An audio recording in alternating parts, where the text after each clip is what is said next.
আপনার ব্যাটিং গড় 44, যেটা টিমের জন্য ভালো হবে সেটাই। উপরের দিকে ব্যাট করা তো দলের জন্য প্রয়োজন, কেবল আপনার জন্য না। টিমেরও এটা বুঝতে হবে যে আমি আসলে আমার জায়গাটা কোন জায়গায় হলে টিমকে আমি আরো বেশি সার্ভ করতে পারবো। সবশেষ 12 মাসের হিসেব যদি আমি করি, ওয়ানডেতে বাংলাদেশের হয়ে সবচেয়ে বেশি রান আপনার, টি-20 খুব সম্ভবত সেকেন্ড হাইস্ট রান। আমি এটা কেন বলছি, দলের সেরা ব্যাটার চায় সবচেয়ে বেশি বল, মাঠে খেলতে যেতে দলেরই লাভ। তো আপনার কি মনে হয় কিনা যে ব্যাটিং পজিশনটা আপনার একটু উপরে, বা আপনাকে নিয়ে অনেক বেশি পরীক্ষা নিরীক্ষা হচ্ছে? সবশেষ ওয়ানডে সিরিজে 6-এ ছিলেন, এর আগে কখনো 7-এ, 4-এ, 5-এ।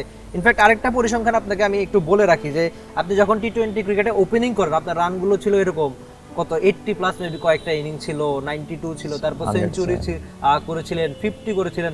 আপনার ব্যাটিং গড় 44 আপনি যখন ওপেনিং এ করেন টি-20-তে। তো উপরের দিকে ব্যাট করা তো দলের জন্য প্রয়োজন, কেবল আপনার জন্য না। এখন দেখেন, আমি প্রফেশনাল প্লেয়ার হিসেবে সব জায়গাতেই আমি সব জায়গার জন্য রেডি।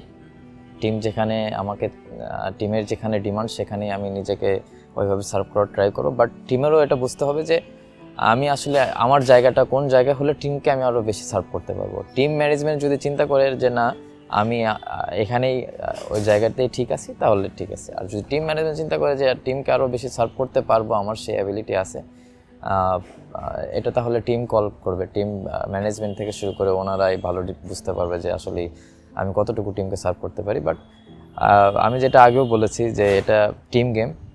আমিও প্রফেশনাল প্লেয়ার হিসেবে আমাকে সবসময় রেডি থাকতে হবে যে কোনো পজিশনের জন্য।